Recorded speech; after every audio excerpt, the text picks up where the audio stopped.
Hello students. Today we are going to start our new chapter in the science portion, that is the improvement in food resources. Okay. So basically we are starting the next portion in the environmental science. Okay. Generally ये जो है हमारा environmental science के अंदर का process है कि ये जो chapter है वो but let us take a brief preview on the previous semesters all chapters. Okay, तो सबसे पहले हम लोगों ने पिछले सेमेस्टर के अंदर जो जो चैप्टर्स के बारे में स्टडी किया था उसके अंदर हम लोगों ने सबसे पहले स्टडी किया था is matter around us pure, कि भाई जो हमारे आसपास का जो मटेरियल है वो क्या प्योर है कि नहीं है। तो फिर उसके अंदर हम लोगों ने देखा था कि सारे सॉलिड, लिक्विड और गैस के बारे में, फिर उसकी प्रॉपर्टीज के बारे में स्टडी किया था, फिर उसके अंदर से एक में से दूसरे में जो कन्वर्जन होती है उस प्रोसेस के बारे में स्टडी किया था। Then we have studied the different types of chemical processes that happened in the solid, liquid or gases. Okay. उसके बाद हम लोगों ने चैप्टर 2 के अंदर हम लोगों ने स्टडी किया था कि भाई जो हमारे आसपास का जो मटेरियल है तो उसमें अंदर हम लोग क्या क्या प्रोसेसेस कर सकते हैं टू सेपरेट देम। ओके, अगर सेपरेट करना है तो सेपरेशन की मेथड कौन कौन सी है, तो क्या हम लोग मैन्युअली मेथड्स का इस्तेमाल कर सकते हैं, क्या हम केमिकली मेथड्स का इस्तेमाल कर सकते हैं, तो उसके बारे में हम लोगों ने स्टडी किया था। Then we have studied the fundamental unit of life, cell. उसके अंदर हम लोगों ने देखा था कि there are generally 3 parts of cell और nucleus, cell wall and cytoplasm. तो उसके अंदर हम लोगों ने देखा था कि फिर साइटोप्लाज्म के अंदर जो डिफरेंट टाइप्स के हम लोग डिफरेंट टाइप्स के जो क्या कहते हैं स्ट्रक्चर जो है वो हम लोग देखे थे कि जनरली कौन कौन सी चीज़ें जो है वहाँ पर प्रेजेंट है, तो उसके बारे में हम लोगों ने डिस्क्रिप्शन में देखा था। Then we have studied the motion chapter. Motion के चैप्टर के अंदर हम लोगों ने जनरली स्टडी किया कि भाई different types of physical quantities, physics की जो क्वांटिटीज है वो किस तरह की है, उसके ऐसा यूनिट्स क्या क्या है। उसके बाद हम लोगों ने देखा था कि वेलोसिटी क्या है, then what is the acceleration. पहले हम लोगों ने स्टार्ट किया था डिस्टेंस से, then we have studied about the displacement, then we have studied the speed, then we have studied the velocity, then we have studied the acceleration, and then we have studied about the 3 equations of motion. After that we have studied the force and laws of motion. So उसके अंदर हम लोगों ने देखा कि force और laws of motion जो है तो उसमें हम लोगों ने देखा कि भाई there are 3 laws of motion. उसके अंदर सेकेंड लॉ ऑफ मोशन जो है वो न्यूटन का हम लोगों ने डेरिवेशन भी किया था। ओके, उसके बाद हम लोगों ने चैप्टर देखा था कि भाई ह्यूमन रिसोर्सेज जो है उसके अंदर क्या क्या होता है, हमारी सोशल हेल्थ क्या होती है, एनवायरमेंटल हेल्थ क्या होती है, फिजिकल हेल्थ क्या होती है। ओके, उसके बारे में हम लोगों ने स्टडी किया था किसके ऊपर डिपेंडेंट होता है हमारा एनवायरमेंट जो है। उसके बाद हम लोगों ने देखा कि भाई डिफरेंट टाइप्स ऑफ साइकिल क्या होती है एटमोस्फेयर की। तो ये सारी चीजें जो हम लोगों ने ऑलरेडी स्टडी कर रखी है। आज हम लोग जो बात करने वाले हैं वो इम्प्रूवमेंट इन फूड रिसोर्सेज के बारे में बात करें।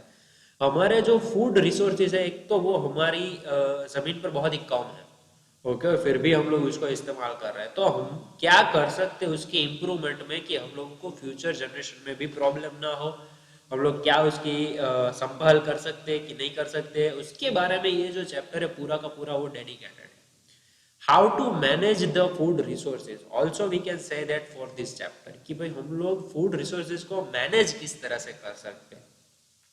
पहले तो उसको डेवलप कैसे कर सकते हैं और फिर उसको मैनेज कैसे कर सकते हैं। ये पूरा का पूरा जो डेडिकेटेड पूरा का पूरा जो टॉपिक है वो इस चैप्टर को डेडिकेटेड है। तो ये सारी चीजों को स्टडी करना जरूरी क्यों है कि फूड रिसोर्सेज हम लोगों को जो मिल रहे हैं उसके बारे में स्टडी करना जरूरी क्यों है, क्योंकि हम लोगों को क्या है जनरली कि भाई अगर हम लोगों को अभी खाना मिल रहा है तो हम लोग यही सोच रहे हैं कि हमको मिल रहा है ना बस वही ठीक है, फ्यूचर जनरेशन के बारे में कोई भी कुछ सोच ही नहीं रहा है। ओके, तो इसके लिए फार्मर्स जो है वो बहुत ही ज़्यादा, आप लोगों को पता होगा अभी मीडिया के अंदर भी और बहुत सारी जगहों पर ऐसा चल रहा है। ओके, तो वो सारी चीज़ों के बारे में वो लोग लड़ रहे हैं और हम लोग सोच ही नहीं रहे हैं, खाना वेस्ट कर रहे हैं, कहीं पर भी फेंक दे रहे हैं। इससे अच्छा है कि हम लोग खाना जितनी ज़रूरियात है उतना ही खाए और जितना ज़रूरियात नहीं है उसको क्या करें हम लोग किसी को दे दें। So that are the basic improvements. Okay, but उसके अलावा हम क्या कोई डिफरेंट टेक्निक्स का इस्तेमाल कर सकते हैं, क्या कोई डिफरेंट मेथड्स का इस्तेमाल कर सकते हैं to improving our food resources, तो उसके बारे में ये चैप्टर जो है वो स्टडी करना है। Let us begin our chapter with the first topic, that is need for increasing the food production. Food production को इंक्रीज करने की जरूरत क्या है। तो एक तो हमारा पॉपुलेशन का रेट जो है वो सेकंड सेकंड पे बढ़ रहा है। सेकंड सेकंड पे जितना डेथ रेशियो नहीं है उससे ज्यादा हमारा बर्थ रेशियो है। तो बर्थ रेशियो हमारा इंक्रीमेंट कंटिन्यूअसली हो रहा है विद इन 2 सेकंड्स और 5 seconds. Okay, So our population is more than 1 billion. Generally, we are now 1.4 billions of people in the India. Okay, so for that we have to grow the more food. Okay, and it is still growing. We will need more than a billion tons of grain every year to feed this growing population. तो देख लो कि भाई अगर सारे लोगों को खाना provide करना है तो बिलियन टन्स ऑफ ग्रेन का प्रोडक्शन होना जरूरी है to provide the perfectly amount of the population. Okay, to properly give them the food, we have to produce the billions of tons of grain every year. Since increasing the area of land for cultivation is limited, तो क्या है कि हमारा cultivation का area है वो तो limited है, तो इतना ज्यादा प्रोडक्शन भी हम लोग कर नहीं सकते जितना हम लोगों को करना है. Billions of grains, billions of tons का प्रोडक्शन करना हम लोग कर भी सकते हैं, पर उसके लिए जमीन तो होनी चाहिए ना. जमीन नहीं होगी तो क्या करेंगे हम लोग, एरिया ही प्रोवाइड नहीं होगा तो क्या कर सकते हैं. It is necessary to increase the production efficiency of crops and livestock. फिर इसके लिए हम लोगों को क्या करना होगा कि भाई प्रोडक्शन की जो एफिशिएंसी है वो क्या करनी पड़ेगी, इंक्रीज करनी पड़ेगी, क्योंकि जिंदा रखना है ना लोगों को, हम लोगों को. तो जिंदा कैसे रहेंगे, खाना खा के रहेंगे. तो खाना किस तरह से मिलेगा, प्रोडक्शन से मिलेगा. प्रोडक्शन में क्या होगा, प्रोडक्शन की एफिशिएंसी को इंप्रूव करेंगे तो प्रोडक्शन होगा, वरना क्या होगा कि प्रोडक्शन अच्छे से होगा नहीं. तो उसके लिए उसकी एफिशिएंसी को इंप्रूव करने के लिए हम लोग मेथड्स का इस्तेमाल करेंगे और वही हमारा चैप्टर्स है. The production efficiency of crop and livestock can be increased by adopting scientific management practices to improve crop yield. तो सबसे पहली टेक्निक है क्रॉप यील्ड को इम्प्रूव करें. ओके, हमारी जो जमीन है जो क्रॉप प्रोडक्शन कर रही है उसको हम लोग क्या करें, हम लोग उसको इम्प्रूव करें. इम्प्रूव किस तरह से कर सकते हैं, हम लोग उसके न्यूट्रिशंस को बढ़ा के इम्प्रूव कर सकते हैं. तो जनरली न्यूट्रिशंस को कैसे बढ़ाएंगे जमीन को. ओके, देन सेकेंड मेथड के बारे में बात करते हैं. सेकेंड क्या है, अंडरटेकिंग द मिक्स्ड फार्मिंग. हम लोग क्या कर सकते हैं, ये मिक्स्ड फार्मिंग कर सकते हैं. ओके, मिक्स्ड फार्मिंग के बारे में हम लोग आगे बात करने ही वाले हैं. ये सारी टेक्निक्स के बारे में we have to study in the further topics. Okay, तो मिक्स्ड फार्मिंग के अंदर हम लोग क्या कर सकते हैं कि भाई एक सीजन के अंदर हम एक क्रॉप ग्रो करेंगे, दूसरे सीजन के अंदर दूसरे क्रॉप्स को ग्रो करेंगे. एक ही जमीन पर हम लोग 2 या 4 से ज्यादा क्रॉप्स को अगर डेवलप करेंगे तो वो क्या होगा, मिक्स्ड फार्मिंग होगी. ऐसा नहीं सोचना है कि भाई मेरे खेत के अंदर सिर्फ कॉटन का प्रोडक्शन अच्छा होता है तो मैं सिर्फ कॉटन का ही प्रोडक्शन करूंगा. इसके अलावा भी मैं प्रोडक्शन जो है वो डिफरेंट सीजन्स के अंदर डिफरेंट टाइप्स का कर सकता हूँ एक ही जमीन के ऊपर, तो वो मिक्स्ड फार्मिंग. इंटर क्रॉपिंग का इस्तेमाल कर सकते हैं same as the mixed farming. Okay, and integrated farming practices like integrated farming जो है वो बहुत ही जरूरी है. ओके, अभी के समय के लिए वो बहुत ही जरूरी है. Combining the agricultural with the live stocks, poultry, fisheries और बी कीपिंग. और बहुत ज्यादा लोग जैसा करते हैं कि साथ साथ में क्या करते हैं, पोल्ट्री फार्म्स खोल देते हैं, फिशरीज खोल देते हैं, बी कीपिंग को खोल देते हैं. तो इसके साथ साथ क्या होगा कि हमारा जो फूड प्रोडक्शन जो है वो इम्प्रूव तो होगा ही, पर साथ साथ में दूसरे काम भी होते रहेंगे और वहां से भी हम लोगों को फूड प्रोडक्शन जो है वो मिल सकता है. Okay, different types of crop जो कि आप 8th स्टैंडर्ड के अंदर ऑलरेडी स्टडी कर रखे हैं कि भाई first of all cereal like rice, wheat, maize, millets, sorghum etcetera provide us the carbohydrates. तो सबसे पहला है कि कार्बोहाइड्रेट्स हम लोगों को कहाँ से मिलता है. तो सीरियल्स लाइक राइस, व्हीट, मेज जो है वो जनरली हम लोगों को क्या प्रोवाइड करता है, कार्बोहाइड्रेट्स प्रोवाइड करता है. तो हम लोगों को जो सारी चीजें जरूर होती है वो क्या होती है कि भाई सबसे पहला कार्बोहाइड्रेट्स है, सेकंड प्रोटीन्स है, थर्ड फैट्स है, और बहुत ज्यादा ऐसी चीजें हैं जो ये तीनों प्रोवाइड करती है हमारे शरीर को. So pulses like peas, beans, grams और ये सारी चीजें वो क्या प्रोवाइड करती है, प्रोटीन्स प्रोवाइड करती है. Then oil seeds like groundnut, sesame, castor, mustard, ये सारी चीजें जो है, सनफ्लावर जो है वो क्या प्रोवाइड करती है, फैट्स प्रोवाइड करती है. Vegetables, spices, fruits provide us the vitamins, minerals along with the small amount of carbohydrate, fats and proteins. तो ये सारी चीजें जो हमारे शरीर को जरूरत है वो सारी की सारी हम लोगों को मिलती है पूरे के पूरे क्रॉप प्रोडक्शन से. Fodder crops like berseem, oats and sudden grass are grown as food for livestock. Different crops require different climatic condition, temperature and duration of sunlight. Okay. सबसे पहला है kharif crops and second one is the rabi crops. तो generally जो rainy seasons में यानी कि जून to अक्टूबर के अंदर ग्रो होते हैं उस तरह के प्लांट्स को हम लोग कहेंगे खरीफ क्रॉप जिसके अंदर एग्जांपल्स है पैडी, सोयाबीन और ये सारे आप लिख सकते हो। Already we have studied in the 8th standard first chapter crop production and management. If you want to learn the chapter 1 of standard 8 crop production management, then I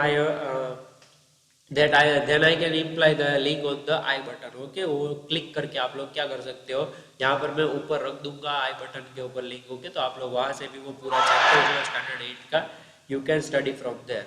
okay, second one is the rabi crops are grown from the during winter season from November to April. Generally जो November to अप्रैल के अंदर जो crop production होता है वो क्या होता है, रबी क्रॉप्स का होता है। ओके,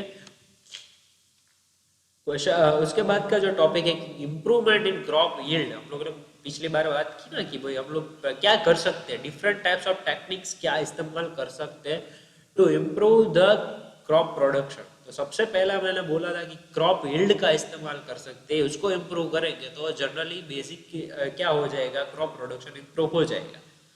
तो crop yield can be improved by 3 activities. First crop variety improvement, उसके बाद क्रॉप प्रोडक्शन इम्प्रूवमेंट और उसके बाद crop protection management.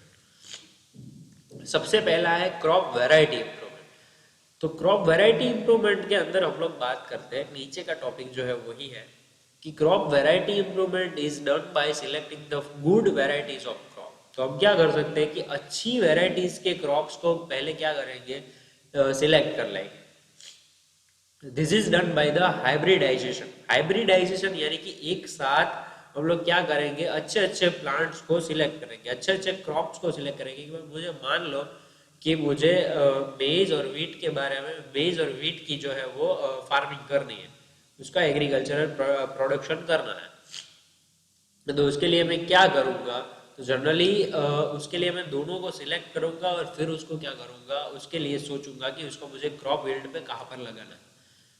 Hybridization is the crossing between the genetically dissimilar plants to obtain the crop having useful characteristics like disease resistance, good quality and high yield। तो उससे क्या फायदा होगा कि जनरली हम लोगों को जो प्लांट्स ग्रो होके मिलेंगे वो होंगे डिजीज फ्री होंगे बिल्कुल ही। ओके, उसके अंदर से हम लोग को गुड क्वालिटी और हाई कंटेंट्स वाले न्यूट्रिशंस वाले प्लांट्स जो है वो डेवलप होके मिलेंगे। Hybridization may be intervariation between the different varieties, interspecific between the different species of the same genus और intergeneric between the different। मैंने बोला ना कि आप कोई भी प्लांट्स को सिलेक्ट कर सकते हो और उसको आधे में यहाँ पर डालोगे क्रॉप यील्ड के अंदर और आधे में यहाँ पर डालोगे। Okay, another way of improving the crop variety is by the introducing the gene to obtain the desired characteristics। This produce the genetically modified crop। कई बार क्या होता है कि प्लांट्स को हम लोग बताते हैं कि भाई आपको इस तरह से ग्रो होना है। जिस तरह से कोई स्टूडेंट है तो स्टूडेंट्स को हम लोग क्या करते हैं कि भाई यहाँ पर अगर स्कूल में आप लोग आते हो तो स्कूल के अंदर हम लोग बताते हैं कि आपको इस तरह से बिहेव करना है, आपको इस तरह से बिहेव करना है। उसका रीजन क्या है, what is the purpose behind it, कि भाई आप फ्यूचर में जाके अच्छे ग्रो होके अच्छा अच्छा काम करो। तो उसी तरह से हमारा जो क्रॉप प्रोडक्शन है उसके अंदर हम लोग क्या कर सकते हैं कि भाई क्रॉप की इम्प्रूवमेशन लाने के लिए हम लोग उसको जेनेटिकली मॉडिफाइड कर सकते हैं। जेनेटिकली मॉडिफाइड यानी कि उसके अंदर के जो जीन्स है, ओके, हमारे अंदर जैसे जीन्स होते हैं वैसे उसी तरह से प्लांट्स के अंदर के भी जो जीन्स है उसको हम लोग क्या करेंगे, अंदर से ही चेंज करेंगे बाय केमिकली प्रोसेस और bye improving the medical, by taking the medically help. Okay, कोई भी हम लोग हेल्प लेके या तो फिर न्यूट्रिशंस पे कोई चेंज करके या तो फिर उसकी फील्ड के अंदर कोई चेंज करके उसमें जेनेटिकली चेंज करेंगे तो जनरली क्या होगा, हमारा क्रॉप वैरायटी का जो है वो इम्प्रूवमेंटेशन होगा। ओके, उसके बाद एक क्रॉप वैरायटी जो है हम लोग किस तरह से क्रॉप वैरायटी को इम्प्रूवमेंट कर सकते हैं, तो हायर यील्ड का इस्तेमाल कर सकते हैं कि भाई प्रोडक्टिविटी पर एकड़ जो है, क्योंकि उसको क्या करेंगे, जमीन को बढ़ाएंगे तो ज्यादा जमीन होगी तो ज्यादा प्रोडक्शन होगा, ज्यादा प्रोडक्शन होगा तो हम लोगों की जरूरत जो है वो ज्यादा खत्म होगी। बायोटिक और एबायोटिक रेजिस्टेंस जो है वो क्या होंगे कि भाई इंसेक्ट डिजीज जो है वो उसको हम लोग क्या करेंगे, खत्म कर देंगे बिल्कुल ही। तो वो क्या होगा, इसको डैमेज करना बंद कर देंगे। Change in the maturity duration, तो मैच्योरिटी ड्यूरेशन जो है वो हम क्या कर सकते हैं, कम कर सकते हैं कि भाई उसको बड़े होने हैं तो हम लोग उसी तरह से प्रोसेस करके उनको बड़ा कर सकते हैं। उसके बाद है वाइडर एडेप्टिबिलिटी, तो उसके अंदर हम लोग क्या कर सकते हैं, to grow the crops in different climatic condition, उसके डिफरेंट क्लाइमेटिक कंडीशंस के अंदर ग्रो करने का ट्राई करेंगे हम लोग. Okay. Desirable agronomic characters like tallness and more branching are useful for fodder crops and dwarfness, shortness is desirable for cereal crops. Okay, तो हम लोग क्या कर सकते हैं कि भाई उसकी साइज जो है वो भी हम लोग डिजायरेबल कर सकते हैं, हम लोगों को जो पसंद है वो. तो आज आपके क्वेश्चंस में आप लोगों को सबसे पहला क्वेश्चन लिखना है. क्वेश्चन नंबर 1 यहाँ पर मैं लिख देता हूँ होमवर्क के अंदर. क्वेश्चन नंबर 1 जो है,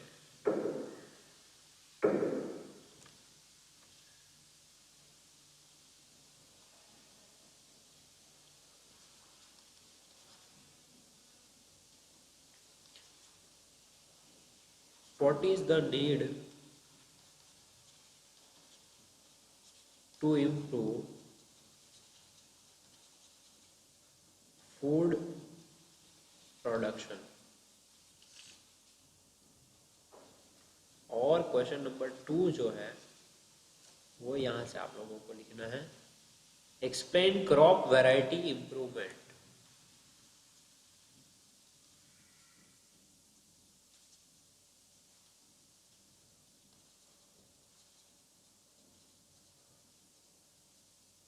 Okay. So that's it for today. Thank you very much for reading this lecture. If you had any kind of doubt, you can ask me in the comment section, you can ask me on the WhatsApp, or you can ask me on the Instagram. Till then, bye bye everyone, and take care of yourself. Wash your hand carefully. Okay. Till then, bye bye everyone.